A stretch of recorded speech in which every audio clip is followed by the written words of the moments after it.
ಪಿತನ ಸುತನ ಮತ್ತು ಪವಿತ್ರಾತ್ಮನ ನಾಮದಲ್ಲಿ ಆಮೆನ್. ಆತ್ಮೀಯ ಸಹೋದರ ಸಹೋದರಿಯರೇ, ಒಂದು ವರ್ಷದಲ್ಲಿ ಬೈಬಲ್ ಈ ಸಂಚಿಕೆಗೆ ನಿಮಗೆ ಸ್ವಾಗತ. Bible in a year. I welcome you to this episode.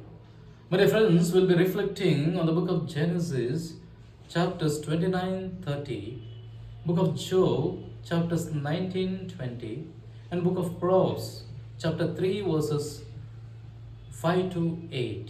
Yes, when we look into the book of Genesis, chapter 29, especially we see Jacob's arrival in Haran, and he meets his uncle, that is Laban, and he meets him and he tells him his desire towards his daughter to marry her, that is Rachel.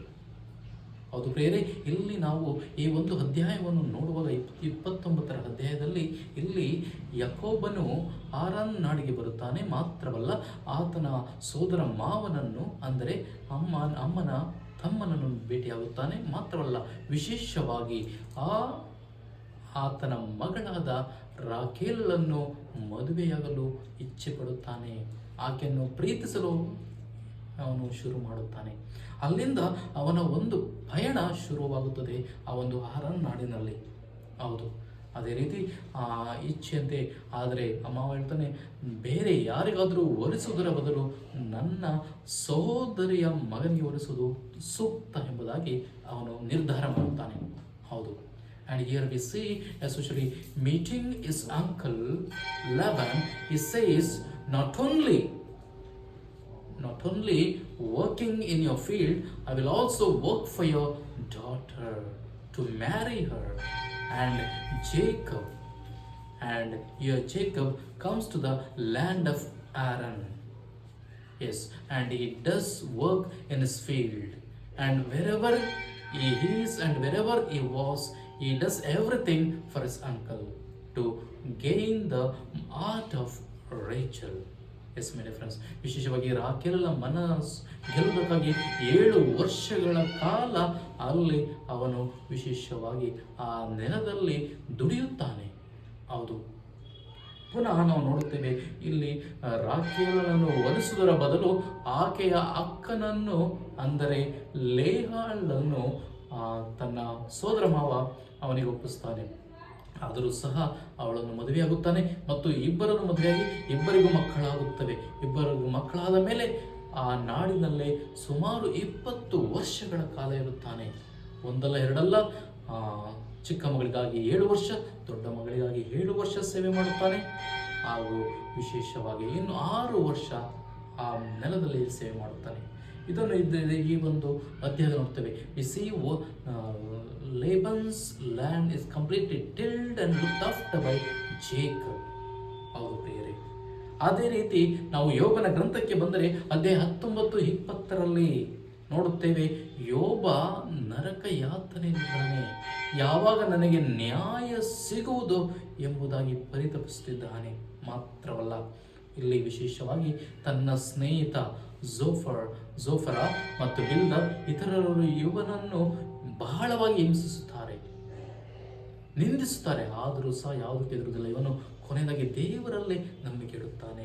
Especially we see Job's lamentation and vindication and desires for vindication, and still he believes in the Lord, hopes in the Lord for the greater relief. ಹೌದು, ಅದೇ ರೀತಿ ನಾವು ಯೋಬನ ಗ್ರಂಥ 20ನೇ ಅಧ್ಯಾಯದಲ್ಲಿ ನೋಡುತ್ತೇವೆ, ಈ ಎಲ್ಲರ ಈ ಒಂದು ಯಾತನೆ ಕೇವಲ ಕ್ಷಣಿಕ ಮಾತ್ರ. ಅದು ಎಂತಹ ಅವಿವೇಕಿಯಾಗಲಿ ದುಷ್ಟನಾಗಲಿ ಎಲ್ಲರ ಯಾತನೆ ಕ್ಷಣಿಕ. ಅದೇ ರೀತಿ ಇಲ್ಲಿಯೂ ಅಷ್ಟೇ. ವಿಶೇಷವಾಗಿ ಸ್ನೇಹಿತರಿರ್ತಾರೆ, ನಿನ್ನ ಯಾತನೆ ಕ್ಷಣಿಕ, ಆದರೆ the wicked's prosperity will be temporary, not eternal. ಆದರೂ ಸಹ ಯೋಬನೆಲ್ಲವನ್ನು ಸಹಿಸಿಕೊಳ್ಳುತ್ತಾನೆ, ದೇವರ ತೀರ್ಪಿಗೆ ಕಾಯುತ್ತಾನೆ. Yes, Job is longing for the judgment from the Lord. And when we come to Proverbs, we see in the book of Proverbs, chapter 3, verses 5 to 8, where the we have to trust in God. Only rely on God, not on anybody else.